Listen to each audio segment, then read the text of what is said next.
इतना मैं आनंदित हूँ।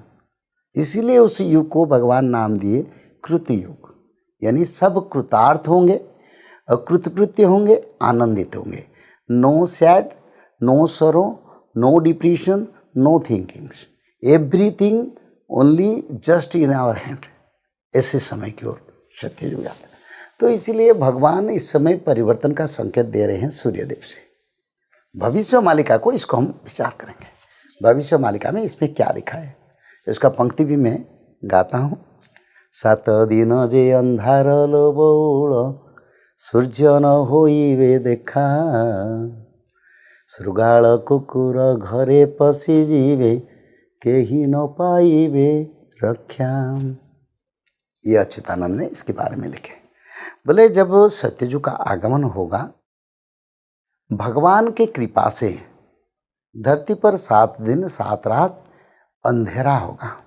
सूर्यदेव उदय नहीं होंगे, चंद्रदेव उदय नहीं होंगे, धरती एक ब्लैक होल के अंदर रहेगा। तो उसी समय क्यों होगा, इसको भविष्य मालिका ने स्पष्ट किया। बोले इसलिए होगा ताकि अभी जो सूर्यदेव की जो प्रभाव है, जो प्रकाश है, बार बार एक्सप्लोजन हो रहा है। बहुत दिन हो गया सूर्यदेव काम कर रहे हैं। वो भी तो वहीं पर एक साइंस है, आध्यात्मिक साइंस काम कर रहा है।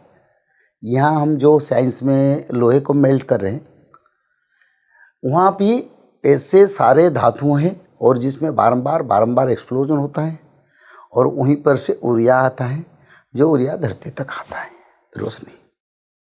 तो ये होते होते बहुत साल चल गया है। तो इसीलिए प्रभु शायद मेरे विचार में त्रेता युग, द्वापर युग, सत्ययुग, हर युग में भी ऐसे अंधेरा हुआ है 7 दिन 7 रात का।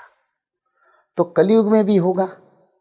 और भविष्य मालिका उसको स्पष्ट भी किया, 7 दिन तो अंधेरा होगा और उसी समय लोग पागल हो जाएंगे, लोगों का माने माइंड काम नहीं करेगा, ब्रेन काम नहीं करेगा। क्योंकि देखो, जब सूर्यदेव हमारी जिसकी कुंडली में सूर्यदेव रहते हैं, उसका क्या होता है, वो ज्ञानवंत होता है, रोजगार अच्छा करता है, पावरफुल होता है, वो एजुकेशन अच्छा करता है सूर्यदेव। और चंद्रदेव जिसका रहते हैं, उनका अच्छा पत्नी मिलता है, उनका अच्छा विवाह होता है, वो सुंदर दिखने के होता है और चल चंचल होता है, बचपनियत भी रहता है।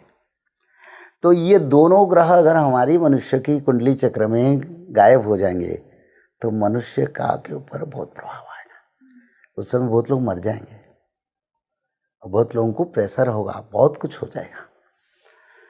और उसी समय जंगली जीव जंतु पागल होके सब रिहायशी क्षेत्र में लाखों संख्या में, आप जानते हैं अभी मनुष्य संख्या जितना है, एक दिल्ली जैसे शहर में मानो 50 लाख लोग रहते हैं या 1 करोड़ लोग रहते हैं। यहाँ के आसपास जितने 500 किलोमीटर रेडियस में जितने जंगल में, वहीं में भी करीब 10-15 लाख भी जीव जंतु रहते हैं, जो आएंगे जैसे मनुष्य की सैलाब की तरह एक साथ। शेर आएंगे तो 1000 संख्या में आएंगे।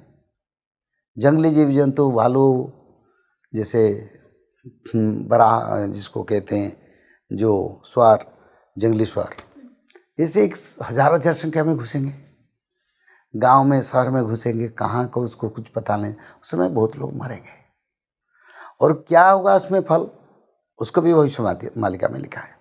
तो 7 दिन 7 रात भगवान महाविष्णु धरती के और 7 ब्रह्मांड के लिए, 7 ब्रह्मांड को, 7 ब्रह्मांड में सूर्यदेव उदय होते हैं।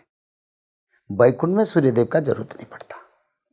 सूर्यदेव का रास्ता उदय होते हैं, वो ब्रह्मलोक तो भी आलोक जाता है, कैलाश को भी जाता है, स्वर्गलोक भी जाता है। एक ही सूर्य है जो इतने ब्रह्मांड को आलोकित करते हैं। तो उसी समय भगवान विष्णु नया सूर्य को निर्माण करेंगे, एक आध्यात्मिक पावरफुल एक नक्षत्र प्रभु तैयार करेंगे उनकी शक्ति में, जो सूर्यदेव की नाम से उनको नामकरण करेंगे। उसको प्रभु जीवन्यास करेंगे, उसको प्रभु एक प्रतिष्ठा करेंगे और करके मानव सभ्यता और सप्त ब्रह्मांड के लिए, कल्याण के लिए नया सूर्य आएंगे। तो रोशनी, इतना गर्मी नहीं होगा, 18, 20, 22 डिग्री टेम्परेचर होगा। ये मालिका शास्त्र में, भविष्य मालिका पुराण में लिखा है। और नया चंद्र को भी निर्माण करेंगे।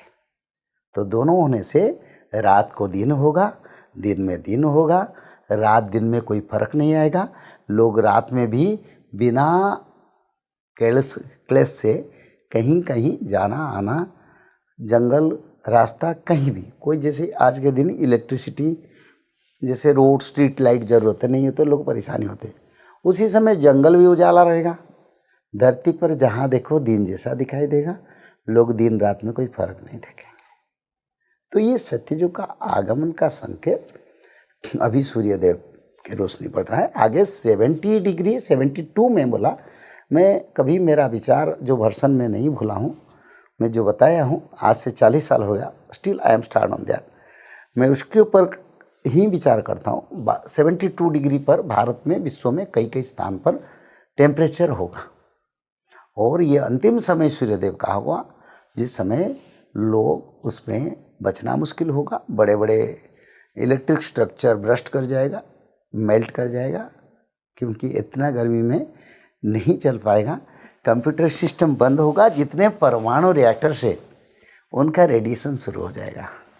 और इतना नहीं, जितने मास्टर टेक्नोलॉजी चल रहा है विश्व में, सब टेक्नोलॉजी, सारे सैटेलाइट स्टॉप हो जाएंगे।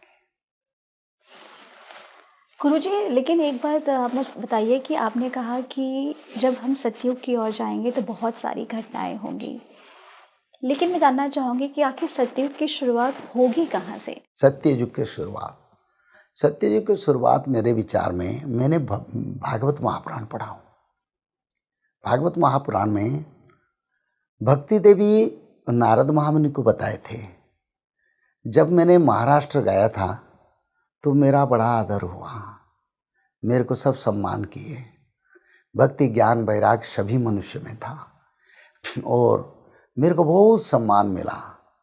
फिर मैं दूसरा राज्य को आया, भारत में कई कई राज्यों को गया, ताकि मनुष्य में भक्ति आए, ज्ञान आए, वैराग्य आए, परमार्थ। क्योंकि जैसे हमारी सरकार 20 पॉइंट इकोनॉमिक प्रोग्राम की हैं, विंश सूत्री कार्यक्रम देश की प्रगति के लिए, ऐसे हमारी प्रभु जी हमारी मंगल और हमारी उद्धार के लिए भी नारद महामुनि को भेजना, शास्त्र रचना करना, उसका प्रचार करवाना, मठ मंदिर खुलवाना, ये सब ठाकुर जी की इच्छा से होता है ताकि मनुष्य का कल्याण हो।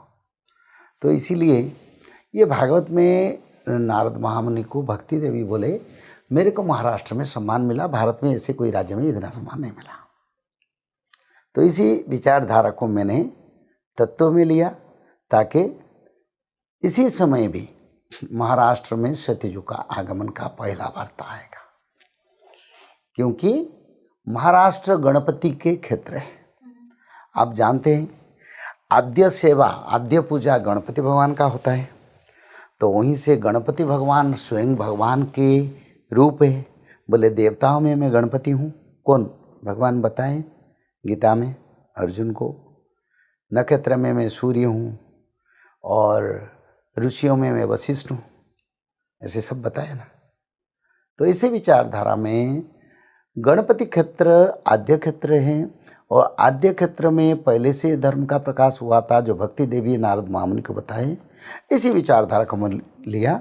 गणपति क्षेत्र यानी सर्व शुभ कार्य, पहले गणपति क्षेत्र से शुभ कार्य आरंभ होगा। विश्व वर्ल्ड, सारा वर्ल्ड में हम गणपति क्षेत्र बोलेंगे, क्योंकि वहीं पर गणपति भगवान का क्षेत्र है, वहीं पर वो निवास करते हैं। और हम गणपति भगवान से आगे नहीं जा पाएंगे, पीछे नहीं जा पाएंगे। तो इसी विचारधारा, उसी तत्व से गणपति क्षेत्र में सत्ययुग का शुरुआत होगा, जो भक्ति देवी ने भी प्रमाण दिए थे श्रीमद् भागवत महापुराण में।